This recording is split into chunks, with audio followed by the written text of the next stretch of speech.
Hey everybody, Scoutcrafty here again. It's Wednesday. I hope you're having a great week so far. Had a few chores to run this morning. You know, it's been busy. We got a little bit of a break today in the heat. We're going to have another heat wave at the end of the week, so I'm trying to get as much done as I can today. I had to go shopping this morning. You know, sometimes shopping can be enjoyable and other times not so much, especially in the last couple of years with prices that have been going up all the time. It's not as enjoyable. But I have to tell you, I was shopping today, and they have a kind of a bakery section, and it's a little bit of a poor excuse for a bakery section if you've ever been to an old-fashioned bakery, a real bakery, you know, where the items that you buy will get stale within a couple days, so you know that they're real ingredients and not preservatives and everything like that. You know, if your breads and your cakes and your bakery items are lasting a week and a half, you can trust me, they're not simple ingredients. You know, they have preservatives and things like that. So I happened to be in there and I saw something that and I'll give you a pro tip here. Don't go shopping when you're hungry. Have your breakfast or lunch, then go shopping. If you go when you're hungry, we wind up buying, right? You wind up buying the worst stuff and stuff you shouldn't really be buying. But I wasn't hungry, but I saw this and I said, well, look at this. It kind of, all of a sudden I had an instant craving. And I wonder if I know some of you old timers here have had it, but I don't know if this is something that's just in my area or if it's around the world. It's called a black and white cookie, or a half and half, and there's different names for them, but we used to call them black and whites. And I remember as a kid growing up, my dad and we would go with my father. Look, I come from a long line of foodaholics. You know, we love food. And my father would, you know, go to the bakery sometimes and take me in there and say, you know, pick something out if you want. And, oh, you know, you're looking in that glass case and there's all them scrumptious, a real bakery, the smell, it's just, everything looks so good and so fresh. And so you pick something out, you say, I'll grab one of them, and they put it in a piece of wax paper. And you know, the black and white cookies were big when I was a kid. It was a big cookie. You know, it's always nice to have something that, if it's a treat, a little bit on the larger side, you know. You don't want something that's a little petite thing. You want to be, you know, after you finish it, you want to feel satisfied. And then black and white cookies did. And I mentioned it to my girlfriend today, and she says, which side did you used to eat first? And it's funny because they had two distinct flavors, you know, the vanilla and the chocolate side. The vanilla side was kind of much sweeter. The chocolate side, the chocolate they used to use on those particular cookies were kind of a, not a sweet chocolate, but it's still very good. And I said, you know, it's funny. I used to go back and forth, you know.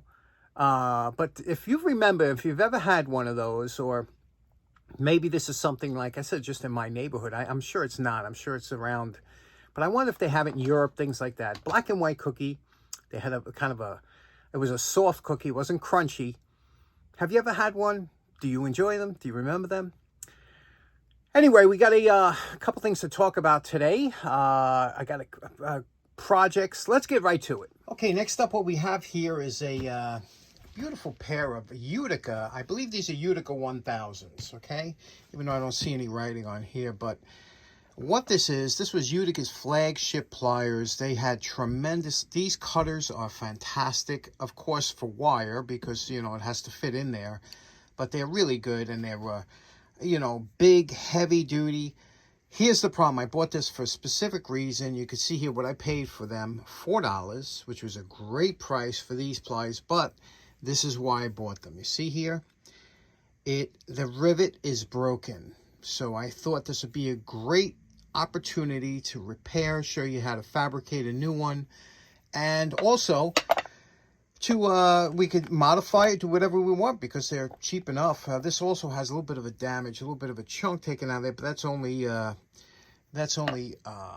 visual problem. It's not structural. So let's talk about the rivet. Pliers come in many different styles as far as how they're joined together. It's a very simple tool with two halves being joined by some kind of rivet. This here is considered what they call a flush rivet, where the rivet is pressed down to join the two together. Then it is ground down, making the rivet almost impossible to see. But you can see that little rim around there, and that's a flush rivet. Next, we have a two-piece rivet that's joined, but again, it's not flush. It has a cap. This one you need it to adjust the mechanism. But these are pressed together, and there's no way to adjust them once they're on. So it's a permanent rivet, but if they do loosen up too much, you're limited on how you can tighten these up. My preferable type of joining the pliers is with a bolt or a nut. And what's nice about that is over time, when this loosens up for some, it gets overly loose where it's sloppy, you can just tighten this nut, and usually the top is peened over a little bit. This one here is a horrible looking nut to put on the pliers. You know, it looks like a regular bolted nut, but that's the factory one for this one. Here is more likely what you'll see. You'll see typically the plier nuts are usually rounded with two flat sides, making it a little bit more appealing visually. And you can see the other side is a rounded side. So this one here, and again, this can be tightened up and peened over. And these usually last. In the field, if it ever gets loose or something like that, you can always tighten it and peen over with a hammer. I like nuts. It's just that because it gives a extended profile, a lot of people, you know, it's hard to they catch on things, and it's, you know, this is the nicest way to go, but you know, you're dealing with a problem years down the line if they loosen up. And in this case here, where it broke off, you very rarely see that, but you can see how the rivet is made. So let's punch this out and see what we can do. Okay, now this is extremely hard. You can't drill it out because that's a hardened rivet. We're going to try and bang it out. Hopefully we can knock that out by placing it over the vise and hitting it.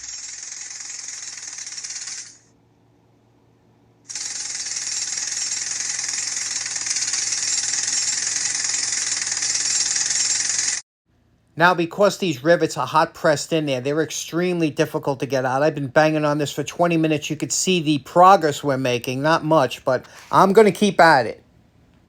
Now, I can honestly say this is the closest I've ever been in the last year on giving up on a project. I was just ready to throw the towel in. I've been working on this for an hour and a half to get this rivet out. This rivet is some kind of alien steel. It is super, super hard. I got cobalt bits, wouldn't even make a dent in it, so I couldn't drill it out.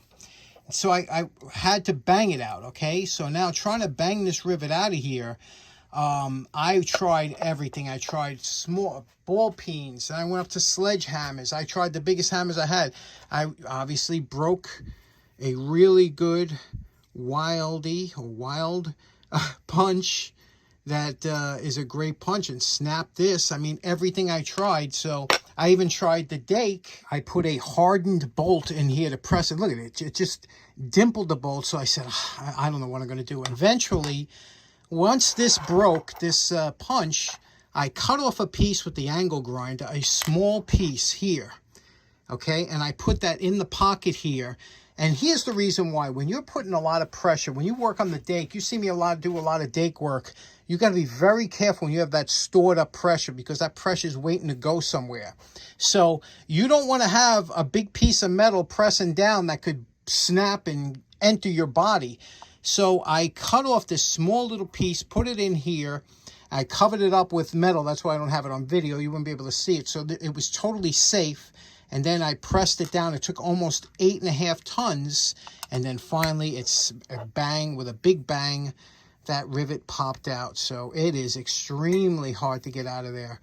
But now that we did, actually the easy part now is to make something to go in there, but I'm exhausted and hot, so I'm going to call it a day. Okay, a couple weeks ago, I was at Zagre Farm Museum show, and ran into my buddy Ken. And Ken, you remember Ken from last Zagre show. He gave me that great lantern. Well, Ken gave me a whole bunch of stuff, and in it was this assortment of hardware. He knows I'm crazy for hardware and leather. Look at this great stuff that's in here, all kinds of cool stuff, but look at this screw. He laughed when he says, I know you like these screws, but look, I'm going to show you. We're going to make something out of this screw.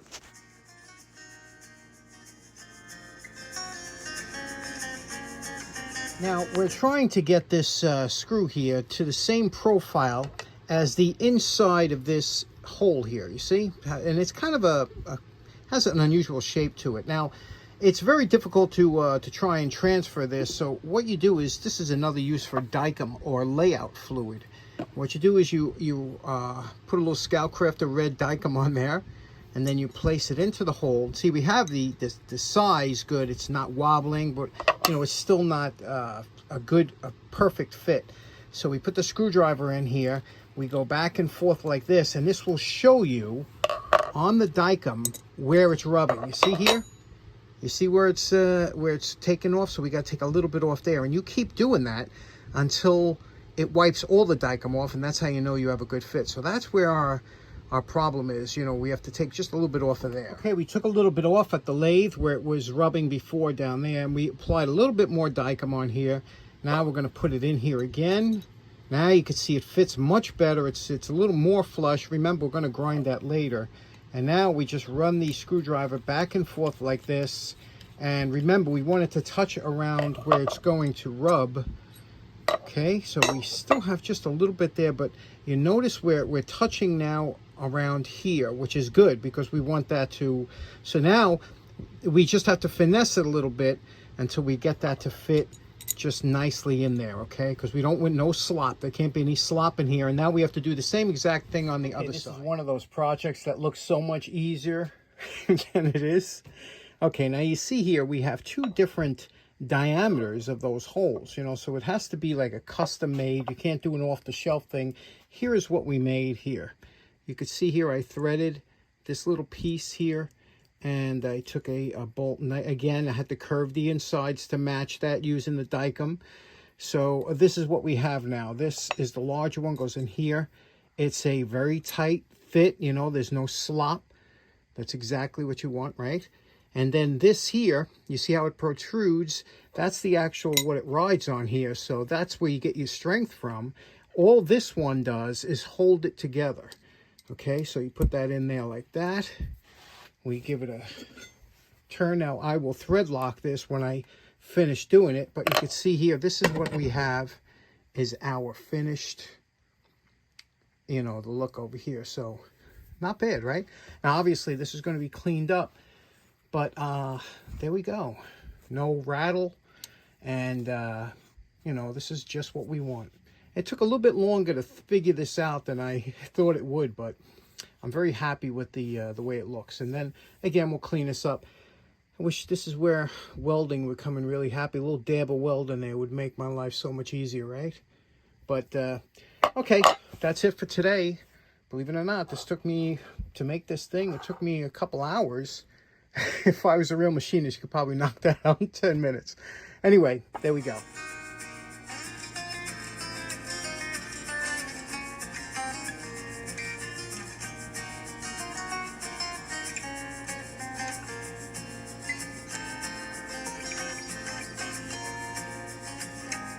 Now we have the pliers looking really nice. Took the handles down. You have to do this. I can always hit that with weld later on, but you have to do this if you want your bluing to come out. It has to be smooth underneath and clean. So you can see here they operate good. They look good. So let's blue the handles and finish this up. Now, you know my favorite part. Remember what these $4 Utica 1000s look like before we started. Okay, we are calling this project done. Spent a little bit more time on this one than I expected. I usually knock pliers out pretty quick, but we went the extra mile on here, and look what we did. Again, we tried to get this as flush as possible, those screws or that holder. Now, it's Loctited, so I can't really show you the operation yet. I got to wait for that to dry, but it is, you know, there's no rattling. It's tight. Blued the handles.